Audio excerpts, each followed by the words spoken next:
दोस्तों, आज की इस वीडियो में हम बात करने वाले हैं जियो फाइनेंशियल सर्विसेज के शेयर के बारे में। अगर आप देखेंगे तो जियो में आपको पिछले कुछ समय में एक ठीक ठाक सा माहौल जो है देखने को मिला है। इसमें तो कोई डाउट नहीं है। लेकिन अब जैसा कि आप जानते हैं कि अभी रिसेंटली इलेक्शन वगैरह की न्यूज़ के चलते माहौल में काफ़ी उठापटक तो देखने को मिली ही है। ये बात तो नॉर्मल है। लेकिन अब अगर हम देखें तो सिचुएशन जो है यहाँ पर थोड़ी सी बदलती हुई दिखाई दे रही है। एंड अब एक बार फिर से एक तेजी के चांसेस जो हैं बनते हुए नजर आ रहे हैं। अब आखिरकार इसके पीछे क्या रीजन है, मैं क्यों कह रहा हूँ कि आपको तेजी के चांसेस यहाँ पर देखने को मिल रहे हैं, इसके बारे में आज की इस वीडियो में हम चर्चा करने वाले हैं। एग्जैक्ट सिचुएशन देखेंगे एंड हाँ, डेफिनेटली अगर आप देखेंगे सिचुएशन तो अच्छी है, इसमें तो कोई भी डाउट नहीं है। ठीक है। और साथ में आज ही की इस वीडियो में हम दो और स्टॉक्स देखेंगे। एक ऐसा जो आपको दिखाएगा एक अच्छा खासा स्प्लिट, एंड एक डिविडेंड वाले शेयर के बारे में भी चर्चा करेंगे। सबसे पहले जियो फाइनेंशियल्स का शेयर जो है आपके सामने है।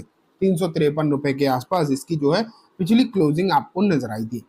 बात अगर उतार चढ़ाव की करी जाती तो पिछला ट्रेडिंग सेशन जो उतार चढ़ाव के हिसाब से अगर हम देखें तो सिर्फ 1% की तेजी जो है इसमें देखने को मिली है। 1% की तेजी ठीक है, मैं ये नहीं कह रहा हूँ कि कोई बहुत अनाप शनाप तेजी है, लेकिन अब बहुत बड़ी तेजी या अनाप शनाप तेजी कोई डेली तो होती नहीं। डेली अगर तेजी मतलब हल्की फुल्की भी हो जाए तब भी एक अच्छी बात आप ये मान के चलिए। तो ये सिचुएशन आपको इस काउंटर में देखने को मिली थी। ठीक है। लेकिन अगर हम रिटर्न्स के तौर पर देखें, एक महीने में कोई रिटर्न नहीं है। कोई रिटर्न है ही नहीं एक महीने में देख पा रहे हैं हम। एक साल में या फिर अगर हम बोले कि ओवरऑल रिटर्न जो है इसके वो आपको किस तरीके के दिखाई दे रहे हैं, लगभग लगभग 41-42% के जो है ओवरऑल रिटर्न आपको यहाँ पर देखने को मिल रहे हैं। ये सिचुएशन जो है आपको फिलहाल यहाँ पर बनी हुई नजर आ रही है। ठीक है। अब जो मैं आपको बोल रहा था कि कुछ खबरें तो डेफिनेटली इसके लिए अच्छी आ रही हैं। अब आखिरकार वो क्या खबरें हैं जो इसके लिए अच्छी हैं और जिनका इम्पैक्ट एक तेजी के रूप में यहाँ पर देखने को मिल सकता है, तो चलो देख लेते हैं। ये देखो, BSE index reshuffle June 24। Mukesh Ambani's Jio Financial Services replaces these companies in these indices detail। यहाँ पर लिखा हुआ है कि मुकेश अंबानी की ये जो कंपनी है जियो फाइनेंशियल सर्विसेज, ये कुछ इंडेक्स में, कुछ अलग अलग इंडेक्स में एक्चुअली, और कुछ अलग अलग शेयर्स को रिप्लेस करती हुई देखने को मिलेगी।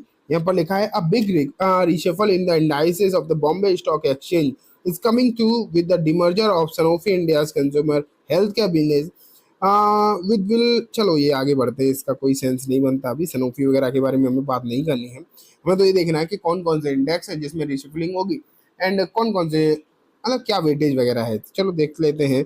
ये आपके सामने जो है पूरी रिपोर्ट भी निकल कर आ गई। सबसे पहले अगर हम देखें तो बी एस सी 500 में रिप्लेसमेंट होगी। जियो आएगा, सनोफी बाहर जाएगा। BSE 150 में आप देखने को मिलेगा आपको, जियो आएगा, नवीन फ्लोरिन जाएगा। BSE 250 जियो आएगा, नवीन फ्लोरिन जाएगा। BSE 250 स्मॉल कैप, नवीन फ्लोरिन ऐड होगा एंड सनोफी बाहर होगा। खैर इसमें कोई मतलब नहीं। BSE 400 अगर हम देखें, जियो आएगा एंड सनोफी यहाँ से जो है बाहर होता हुआ देखने को मिलेगा।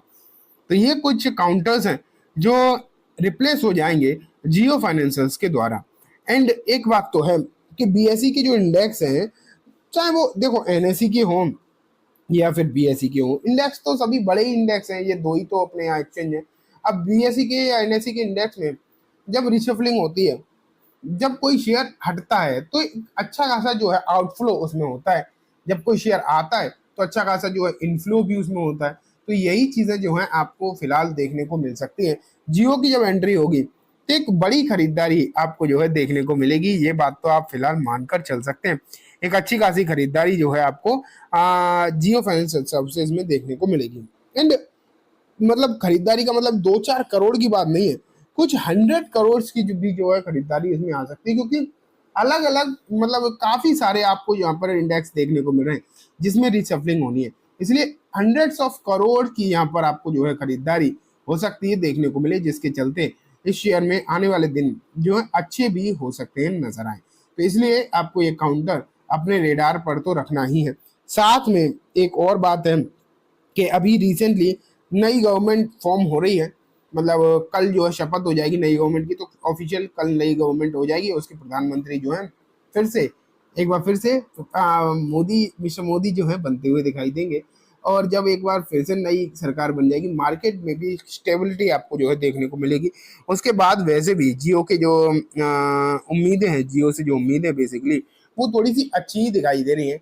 और साथ में कई सारे बिजनेसेस में इसकी जो है एंट्री भी आपको होती हुई देखने को मिलेगी। तो ओवरऑल जियो के लिए माहौल अच्छा है, नो डाउट जियो के लिए माहौल जो है थोड़ा सा अच्छा ही देखने को मिल रहा है। इसका फायदा इसे मिलेगा एंड एक अच्छी तेजी की उम्मीद आप जो है करके चल सकते हैं। ठीक है दोस्तों, तो ये बात तो हो गई ओवरऑल जियो फाइनेंशियल सर्विसेज के बारे में। अब तेजी या मंदी जो भी होगी वो तो हमें आने वाले दिनों में मालूम पड़ जाएगा, लेकिन फिलहाल जो खबरें हैं, जो भी अच्छी बुरी जो भी खबरें हैं वो मैंने आपके सामने बेसिकली रख दी हैं। लेकिन अब मैं आपको नेक्स्ट शेयर के ऊपर लेकर चलता हूँ जो कि आपको आने वाले समय में दिखाएंगी एक स्प्लिट। देखते हैं कौन सा है। और दोस्तों इस शेयर का नाम है कामधेनु वेंचर्स, या फिर इसे आप कामो पेंट्स भी बोल सकते हैं। 173 रुपए के आसपास की इस शेयर की प्राइस भी है अगर देखा जाए तो। रिटर्न एक साल में 63%, 5 साल में 83%। 5 साल के रिटर्न तो अच्छे नहीं है, एक साल के ठीक है यहाँ पर रिटर्न। कंपनी भी छोटी है लेकिन पी रेशियो अगर हम देखेंगे तो थोड़ा सा महंगा है।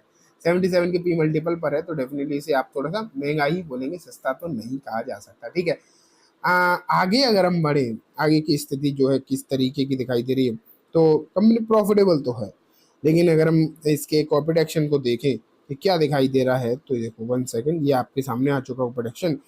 इसकी फेस वैल्यू जो 5 से बदलकर 1 हो जाएगी, मतलब एक के बदले जो है 5 शेयर्स जो हैं आपको देखने को मिलने वाले हैं। ठीक है, ये बात हो गई दोस्तों एक स्प्लिट वाले शेयर के बारे में। ये स्प्लिट होने वाला है, फेस वैल्यू बदलती है तो स्प्लिट होता है, बोनस होता है तो अलग बोनस लिख कर आता ही है। ठीक, तो ये बात हो गई स्प्लिट वाले शेयर के बारे में भी।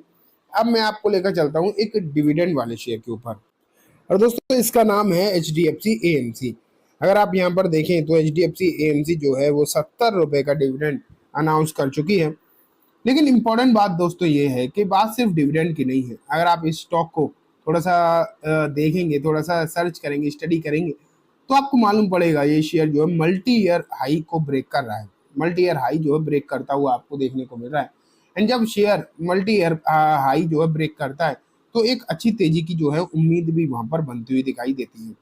तो बेसिकली इस शेयर के ऊपर आपको नजर जरूर बनाकर रखनी चाहिए, क्योंकि अगर मल्टी ईयर हाई ब्रेक हुए तो एक अच्छी तेजी यहाँ से बनती हुई दिखाई दे सकती है। इस बात के चांसेस तो एटलीस्ट बढ़ जाते हैं। ठीक है, तो HDFC AMC भी हो गया, और मैंने आपको ये तो बता ही दिया कि यहाँ पर आपको कितना डिविडेंड अनाउंस हो चुका, कितना मिलने वाला। ठीक है, तो चलो स्टार्ट कर मैंने आपको तीनों शेयर्स के बारे में बता दिया। उम्मीद है आपको सब कुछ अच्छे समझ भी आ गया होगा।